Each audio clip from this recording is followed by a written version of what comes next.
가장 심각한 문제는 우리의 무지에 있습니다. 가장 심각한 문제는 우리의 무지에 있습니다. 라는 제목을 가지고 말씀을 전하도록 하겠습니다. 저번 달 시온의 성 구역 모임에 실제로 있었던 일입니다. 말씀 공부가 이제 끝난 후에요. 구역장 우리 장로님께서 구역원들을 위해서 선물을 준비해 오셨다고 하시면서 성경 퀴즈를 맞추신 분들에게 이 선물을 드릴 거예요 라고 그러는 거예요. 그래서 이제 퀴즈를 내셨는데 저 정말 깜짝 놀라면서 그 이후에 은혜가 임했습니다. 왜냐하면 신앙생활을 시작하신 지 얼마 안 되신 성도님께서요, 제일 먼저 저요! 라고 손을 막 드는 거예요. 그러면서 답을 자신 있게 외치셨으나 그 답이 참으로 안타깝게도 틀린 답이었습니다. 원래 저분이 되게 조용하신 분인데 저요! 하면서 틀린 답을 외쳤으나 그 순간 정말 자신 있게 외치셨던 그 성도님의 그 눈빛을 제가 제일 가까이에서 제가 봤거든요. 왜냐하면 제가 여기 앉아있고요, 그 성도님 여기 앉아 계셨거든요.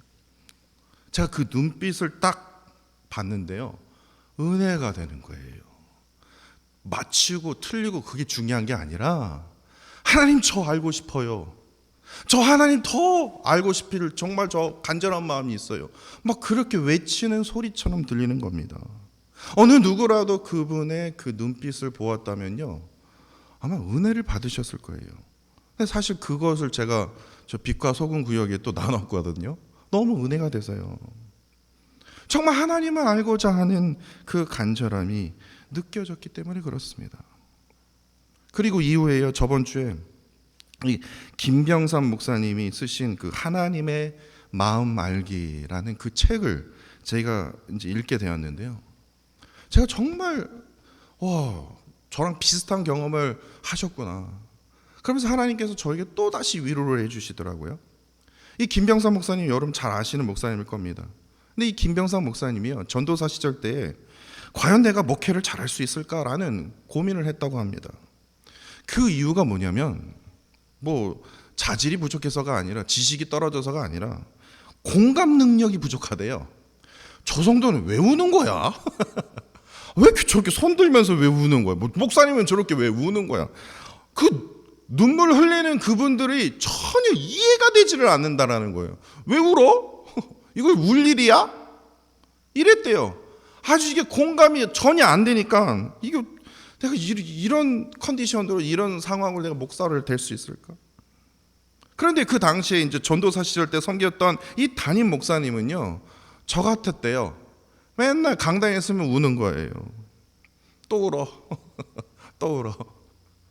그런데 그 눈물을 흘리신 그 담임 목사님을 보면서 그것을 자주 목격하면서 자연스럽게 이 김병삼 목사님이 이렇게 기도했다고 합니다.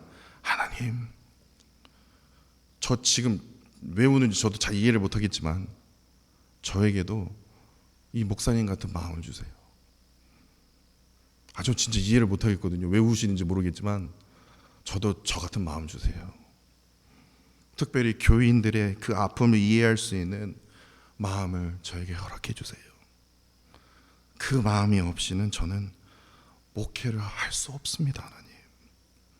하나님 저 그 마음을 주세요. 제가 책에 있는 그대로 제가 가져온 겁니다. 제가 여기서 뭐 거짓말 더 보탠 거 하나도 없습니다. 그런데 놀랍게도요, 하나님께서 그 소원의 기도대로 그대로 응답해 주셨대요. 그래서 목사님은 책에서요, 맨 마지막에 이렇게 글을 쓰셨습니다. 사실 성도의 아픔을 알고 내가 느끼고 있다는 것이 제게는 매우 힘들고 무거운 짐이기도 합니다. 아프고 힘든 성도들을 신방하고 오면 그들의 아픔과 어려움이 제 마음에 쌓여 저도 함께 아프고 때때로 공황장애 증상까지 오기도 했습니다. 그러나 이것이 사역자의 마음이라고 생각합니다. 그것이 제 십자가이고 목회자로서 살아가는 제 사명인 것 같습니다. 진짜예요. 그거 한번 그 책 읽어보세요.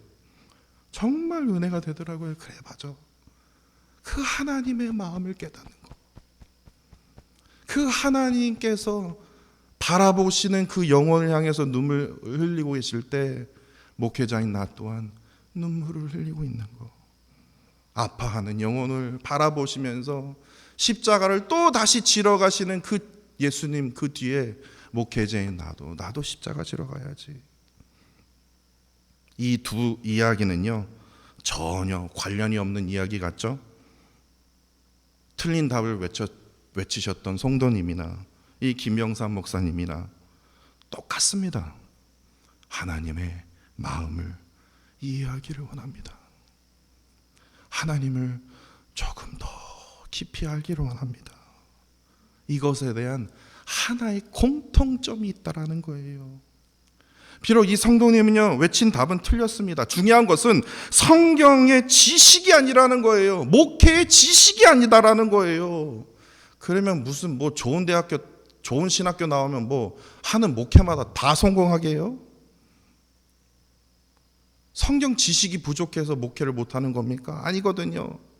하나님을 더 깊이 알고자 하는 그 신앙, 하나님을 향한 그 진실한 마음과 간절함이 있으면 된다라는 거예요. 하나님께서는요, 우리의 능력과 지식을 보시는 분이 아니에요. 장로들은 그래요. 목회의 능력, 자질, 뭐 설교, 그걸 보더라고요. 그런데요, 하나님께서는요, 그거 보지 않습니다. 능력 보지 않아요. 지식 보지 않아요. 나를 향한 간절한 마음이 있니? 나를 향한 진실한 마음이 있니? 그것을 바라보고 계신다라는 거예요. 뭐 요한 목사님 생각 아니에요? 아니요. 우리가 잘 아는 사무엘상 16장 7절 말씀이 그 증거입니다. 여호와께서 사무엘에게 이르시되 그의 용모와 키를 보지 말라. 내가 보는 것은 사람과 같지 아니하므로 사람은 외모를 보거니와 나 여호와는 무엇을 봅니까? 중심을 보느니라.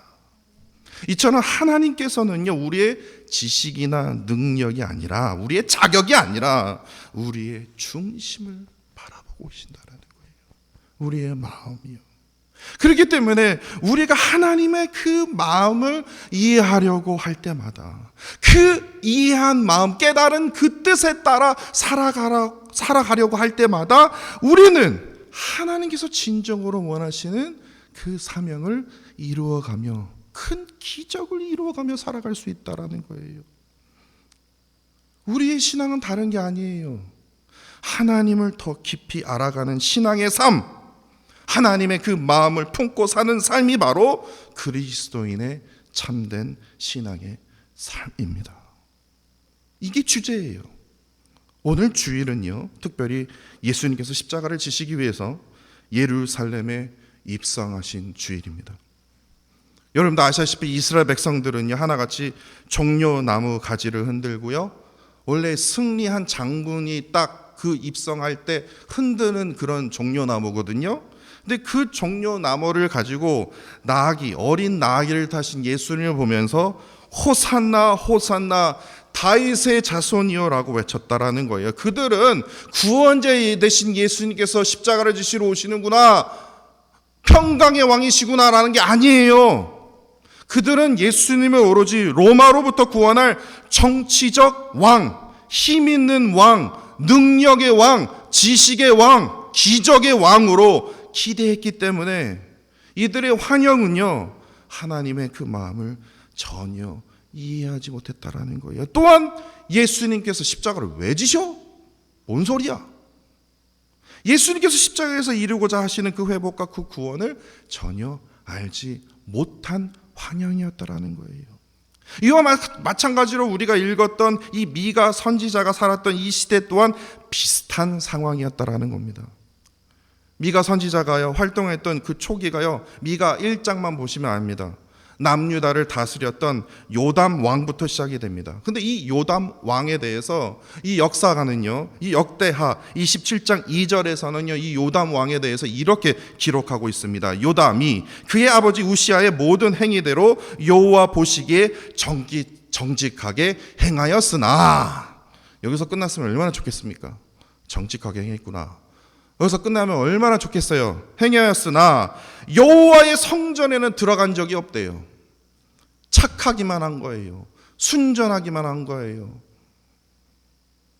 근데 한 번도 하나님의 마음을 알기를 원합니다라는 걸 한 번도 해본 적이 없어요. 여호와의 성전에 들어가지 아니하였고 그로 인해서 백성들은 여전히 부패하였더라라고 기록하고 있습니다. 요담 왕은요, 착했습니다. 정직했어요. 어느 누구가 봐도 진짜 정직한 사람이네. 그러나 하나님에 향한 그 마음, 그 하나님을 알고자 하는 그 마음, 하나님을 향한 그 진실성, 백성들한테는 정직하게 보일지 몰라도 인간 앞에서는 착한 사람일지라도 하나님 앞에서는 진실하지 못했다라는 거예요. 하나님 앞에서는 간절히 찾지 못했던 그러한 왕이었다라는 거예요. 근데 이러한 신앙이 결국에 남유다 백성들의 그 부패인, 무슨 부패를 말하는 겁니까? 우상 숭배로 이어졌다라는 거예요. 근데 이 요담 왕에 이어서 그의 아들 아하스 왕은 더 끝발을 날립니다. 그 당시 북이스라엘 왕 베가와 아담 왕의 그 르신이요, 이 아수르 제국의 위협에 대항하기 위해서 이제 연합해서 한번 덤벼봅니다. 근데 아수르가 이게 보통이 아니거든요. 힘이 부족하거든요. 그래서 남유다의 이 아하스 왕에게, 야, 우리가 같이 한번 싸워보자. 그런데 아하스가 노 해버립니다. 그래서요, 열받아서야 북이스라엘과 그 아람 연합군이요, 남유다를 이제 침공하게 됩니다. 그때 어떤 일이 일어났냐면요, 이 미가 선지자와 동시대 인물이었던 이 이사야 이제 미가 선지가 동시대 인물이거든요. 이 이사야 선지자가요, 이 아하스 왕에게 이렇게 말합니다. 이사야 7장 1절입니다. 능히 이기지 못하리라. 하지만 아하스 왕과 백성들의 마음은요, 성경의 기록 보니까요, 숲이요 바람에 흔들림 같이 흔들렸대요. 엄청 무서운 거예요. 이거 망하는 거 아니야.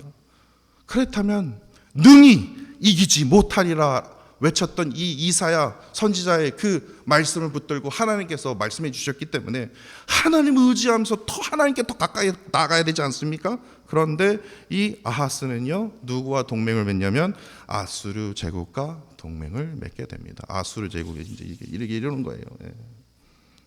지도를 보시면요, 지형적으로 보아도 남유다는요 정말 럭키입니다. 왜냐?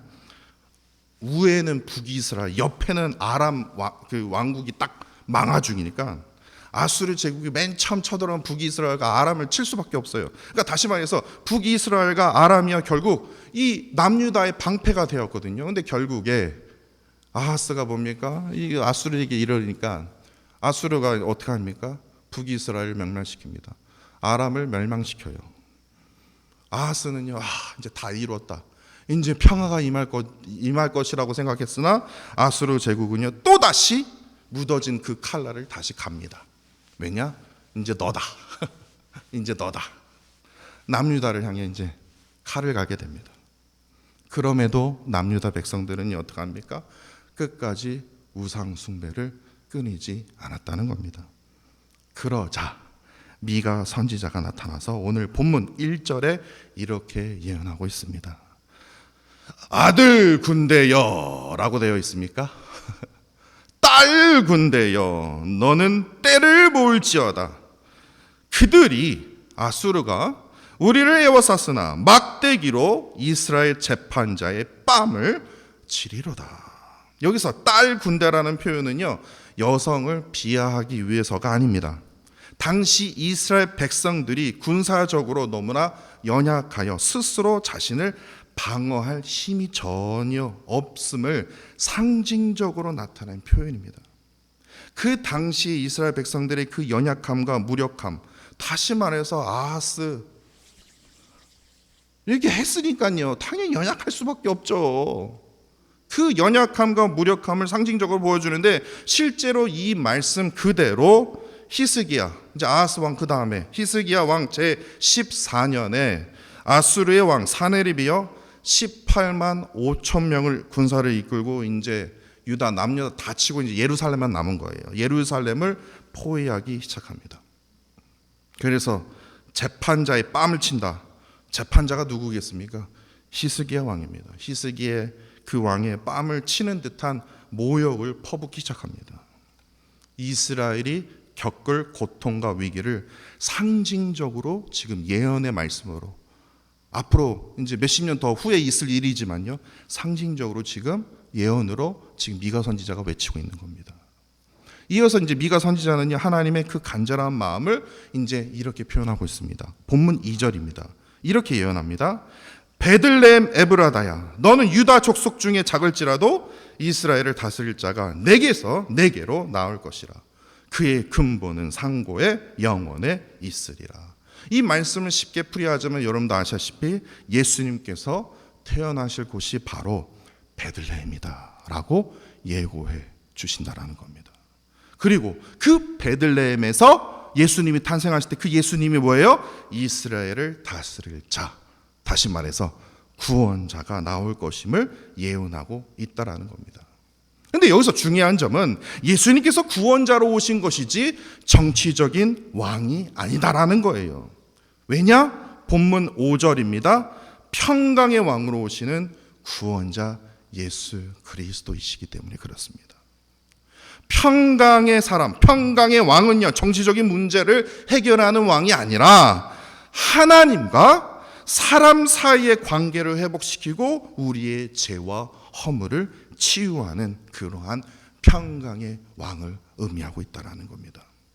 근데 사실 이러한 예언이 참으로 놀랍게 느껴지는 게 무엇이냐 하면요, 하나님께서 미가 선지자에게 베들레헴에서 평강의 왕으로 오신 예수님을 예언하지 않았습니까? 그런데 이사야 선지자 또한 하나님께서 동시대에 우리와 늘 함께 하시는 임마누엘을 예언하셨다라는 거예요. 그 증거가 이사야 7장 14절입니다. 주께서 친히 징조를 너희에게 주실 것이라. 보라, 처녀가 잉태하여 아들을 낳을 것이요 그의 이름을 임마누엘이라 하라. 동시대에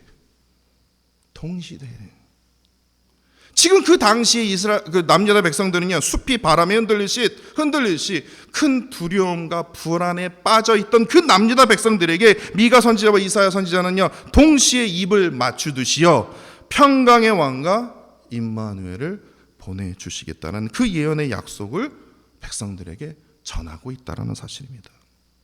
이 예언은요, 단순히 하나님의 그 구원의 그 약속을 넘어서 백성을 향한 하나님의 그 간절한 마음을 보여주고 있다는 거예요. 결국 그 평강의 왕 임마누엘 되시는 예수 그리스도께서요, 하나님과 죄로부터 멀어진 그 하나님과 인간의 그 사이의 관계를 회복시키기 위해서 우리의 그 죄와 아픔을 치료하는 자로서 이 땅에 베들레헴에 오시지 않았습니까? 그리고 그 일을 반드시 완성시키고자, 다시 말해서 마무리하고자 오늘 종료 주일인 오늘 십자가를 지시기 위해서 예루살렘에 입성하셨던 것입니다. 그리고 예수님께서는요, 우리가 겪는 모든 고통과 아픔을 대신 십자가에서 짊으셨고, 결국 이 우리가 눈에 보이는 이 십자가에서 우리를 향한 그 구원을 완성시키셨다라는 겁니다.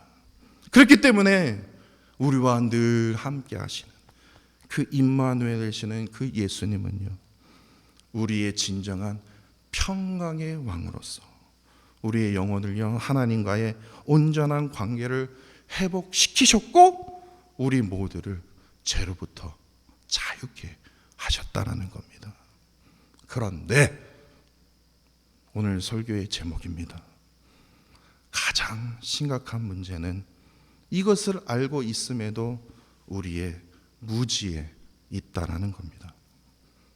마태복음 2장을 보니까요, 동방에서요 정말 유명한 박사들이 별을 보고요 경배하러 온다는 소식이 퍼지게 됩니다. 와, 왕이 되니까 메시아가 태어난 거야?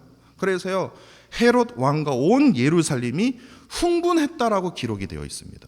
그래서요, 헤롯 왕이요, 도대체 그 메시아가 누군지, 그 메시아를 찾아 죽여야지 라는 생각으로 대제사장들과 율법 학자들을 모읍니다. 너희들이 성경 잘 알지 않냐? 그래서 도대체 메시아가 어디서 태어나냐? 그리스도가 어디서 나겠느냐? 라고 묻게 됩니다. 그러자 대제사장들과 율법 학자들은요, 말씀을 보고 공부하고 익히고 있는 사람들 아닙니까? 그래서 이분들은요, 우리가 오늘 읽은 이 미가서 5장 2절 말씀을 정확하게 기억하고 있었습니다. 그 말씀이 있어요. 마태복음 보세요. 그럼에도요, 팩트는 뭐냐면, 그럼에도 이들은, 아니 여기 증거가 있는데도 불구하고도 이들은 예수 그리스도를, 분명 베들레헴에 태어났거든요. 처녀가 잉태했거든요. 그럼에도 불구하고도 구원자로 믿지 않았습니다. 사실 이러한 무지는요, 지금 마태복음 2장에 기록된 사람들에게 해당되는 게 아닙니다. 오늘날 역시 하나님의 그 마음을 깨닫지 못하는 이러한 무지 속에 우리가 살아가고 있다는 겁니다. 하나님께서는요, 우리를 죄로부터 벗어나 구원의 그 평강으로 이끄시기 위해서 평강의 왕을 보내주셨고, 임마누엘 되시는 예수님을 보내주셨고, 또 그 일이 왕성되기 위해서 종료주일을 오늘 예루살렘에 입성하셨지 않았습니까? 그럼에도 불구하고도 우리는 여전히 하나님의 그 뜻과 사랑을 깨닫지 못하는 그 무지에 갇혀 살아가고 있다는 겁니다. 그렇기 때문에 우리가 오늘 불렀던 그 이 찬양에서 우리의 무지 때문에 예수님께서 갈보리 언덕에 십자가에 오르신 것이라고 우리가 찬양하지 않습니까? 우리의 무지 때문에 예수님께서 그 갈보리 언덕의 십자가에서 고통을 당하신 건 아닙니까? 이게 무슨 말이냐? 우리의 무지는요, 단지 그냥 알지 못하는 상태를 제가 말씀드리는 게 아닙니다. 우리의 무지는요, 하나님의 그 마음을 깨닫지 못하여 하나님과 점점 멀어지고 있는 우리의 신앙의 그 모습을 말하는 겁니다. 하나님의 그 관계요, 지금 내 안에 문제가 있어도 하나님을 붙들지를 않는 거예요. 요담처럼요, 정직해요, 열심히 살았어요. 그러나 하나님을 찾는 적이 없었다라는 거예요. 하나님을 간절히 붙든 적이 없었다라는 거예요. 하나님과의 관계가 이로써 점점 멀어지고 있다라는 거예요. 이것은요, 구원의 그 길을 막는 중대한 문제라는 겁니다. 무지로 인해 우리와 함께하고 계시는, 내가 너와 늘 함께 하신다, 하나님 임마누엘 하나님을 우리에게 보내주셨음에도 불구하고도 우리는 자꾸만 세상의 것을 의지하게 된다라는 거예요. 예수 그리스도만 붙들면 우리 안에 정말 세상이 이해할 수 없는 그 평안이 우리에게 임하여도 불구하고도 이를 믿지 않는다라는 거예요. 예수가 누군데? 이 험한 세상에 살고 있는 우리는요, 자꾸만 우리의 눈이 다른 곳을 향하고 있다라는 거예요. 다른 곳을 향하고 있기 때문에 인간은요, 언제나 두려움과 불안한 상태에 늘 빠져 있기 때문에 그렇다는 겁니다. 근데 이뿐만이 아닙니다. 나의 무지 때문에 가족이 희생당하고 있는 거 모르십니까? 나의 무지 때문에 내 아내가, 내 남편이 울고 있는 거 모르십니까? 나의 무지 때문에 지금 나의 부모가 나를 위해서 지금 이 순간에도 눈물을 흘리고 있는 거 아십니까? 나의 무지 때문에 지금 자녀가 방황하고 있는 거 아십니까? 아시냐고요. 근데 요담 왕처럼 정직은 해요. 착해요. 그러나 하나님을 찾지 않는다는 거예요. 예수 그리스도를 바라보지 못한다는 거예요. 심지어 나의 모든 인간 관계가 왜 나만 싫어하는 거야? 왜 이렇게 외롭게 살게 되는 거야? 인간 관계가 아프고 단절되는 그 이유가 바로 내가 싫어서가 아니라, 내가 이상해서가 아니라 하나님의 마음을 그 뜻을 온전히 깨닫지 못하기 때문에 이러한 현상이 벌어지는 겁니다. 하나님을 바로 알면요, 나의 인간관계는 풀어집니다. 하나님을 알아야 돼요. 말씀 속에서, 예배 속에서, 기도 속에서 하나님을 발견해야 된다는 거예요.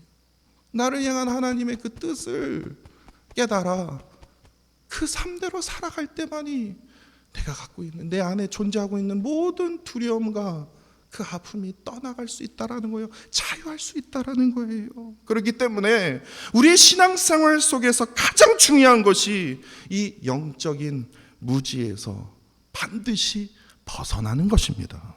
장로가 되는 거, 목사가 되는 게 나의 신앙의 목적이 아니라 영적인 무지에서 벗어나는 거예요. 말씀과 예배와 기도를 통해서 지식을 쌓는 게 아니라, 잘난 척하는 것이 아니라 하나님의 뜻을 깨닫고 하나님의 그 마음을 이해하려고 할 때 우리는 자유할 수 있다는 거예요.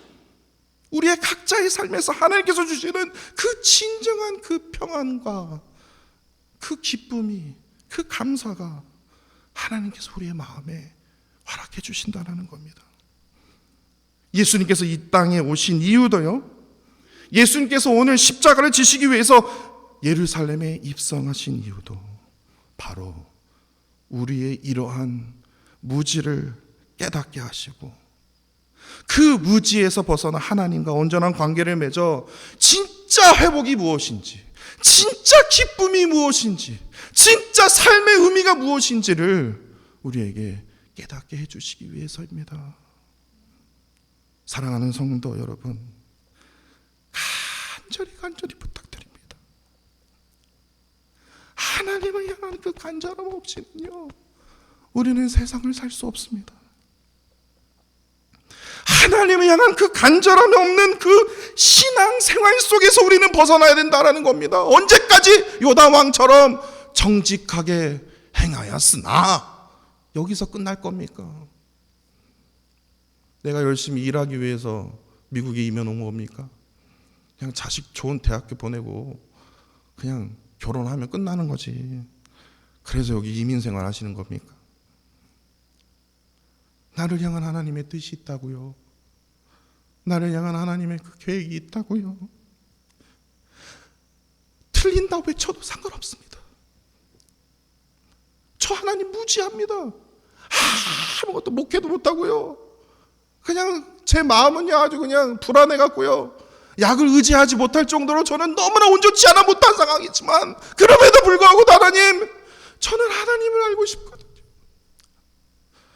그럼에도 불구하고 나를 세워주신 그 하나님을 내가 찾거든요. 하나님을 향한 그 간절함 없이는 저는 이 시간, 이 순간에도 내가 설 수 없거든요. 하나님, 나를 찾아와 주세요. 나를 회복해 주세요. 십자가를 지시기 위해서 예루살렘에 입성하셨던 그 예수님의 그 마음, 나를 향한 그 간절한 마음, 하나님 깨닫게 해주세요. 성경 지식에만 몰입하는 성도보다는요, 그 말씀 속에서 하나님의 그 마음을 몰입하는 성도가 더 아름다운 성도입니다. 저 예배 한 번도 빠진 적이 없거든요. 한 번도 빠지지 않는 성도보다 예배 속에서 하나님의 마음을 깨닫고 그 깨달은 마음대로 순종하는 것이 하나님이 진정으로 원하시는 성도의 모습일 것입니다. 영적인 무지 속에서 우리는 벗어나야 됩니다.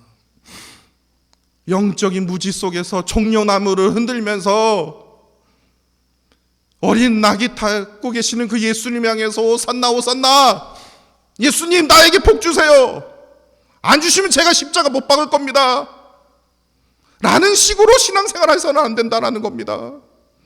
복 주세요, 내가 얼마나 하나님을 위해서 헌신했는데 이게 뭡니까? 이게 아니라 호산나 호산나, 나 조금 더 높여주세요, 나 더 축복해 주세요, 그러기 위해서 신앙생활하는 것이 아니라, 하나님 지금 이 상황 아시죠? 이런 어려운 상황 속에서도 하나님을 더 깊이 깨닫기를 원합니다. 지금 나의 자녀들이 영적인 무지 속에 살아가고 있습니다. 나의 가족이 영적인 무지 속에 살아가고 있습니다. 하나님, 그 기도 하나님 아시죠? 그 기도에 응답하여 달라고. 정직하게 살아가는 것으로만 끝나는 것이 아니라 하나님을 찾고 구하는 그러한 성도가 되었으면 좋겠습니다. 그 뜻을 따르는 그 그리스도인의 삶을 살아가셨으면 좋겠습니다. 그렇기 때문에 예배 속에서 하나님을 만나야 됩니다. 말씀 속에서 하나님의 그 애절한 마음, 말씀 속에서도요, 진짜 저주의 말씀을 읽다 할지라도 그 아파하시는 그 하나님의 그 마음을 우리가 깨달아야 된다는 겁니다. 기도 속에서 하나님 이거 팔려야 됩니다. 이거 돼야 됩니다. 이거 합격해야 됩니다. 이거 해야 됩니다. 이거 구하는 것으로 끝나는 것이 아니라 하나님의 마음을, 나를 향한 하나님의 그 계획을, 그 뜻을 내가 깨닫기를 간절히 원합니다. 이러한 기도 속에 우리가 들어가야 된다는 겁니다. 이러한 만남과 깨달음과 그 구함으로 하나님의 그 마음에 순종하는 진정한 성도가 되어서요, 하나님의 그 뜻을 삶으로 실천하는 삶을 살아가는 것이 바로 우리 루이빌 교회 성도가 추구해야 할 신앙의 모습이라 저는 믿습니다. 무지에서 벗어나십시오. 하나님과 온전히 교제하며 하나님의 그 마음에 따라, 그 간절한 마음에 따라 살아가는 저와 사랑하는 성도 여러분들이 되시기를 간절히 원합니다.